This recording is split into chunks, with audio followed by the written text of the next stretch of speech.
একা একা হাঁটি, কারণ আমি থেমে গেলে আমাকে কেউ খুঁজবে না। আমার একা থাকা মানে ভুলে যাওয়া না, বরং নিজের ভেতরে হারিয়ে যাওয়া।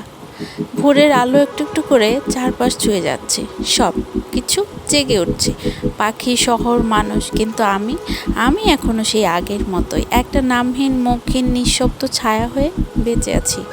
আজও আমি একাই রাস্তায় হাঁটি, পাশে কেউ নেই, কথা বলার মানুষ থেকেও নেই। এক একটা নিঃশ্বাস নিচ্ছি আর মনে হচ্ছে আমি যেন আমার ভেতরের একটা টুকরো হারিয়ে ফেলছি। অনেক দিন হলো কেউ জিজ্ঞেস করেনি তুমি কেমন আছো। আমি হাসি মুখে তাও বলি ভালো আছি, কিন্তু আল্লাহ জানেন ভালো থাকার অভিনয়টা সবচেয়ে বেশি কষ্টের।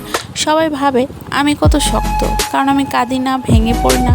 কিন্তু ওরা জানে না, রোজ রাতে ঘুমাতে যাওয়ার আগে আমি একবার হলেও আল্লাহকে বলি, হে আল্লাহ আর কত।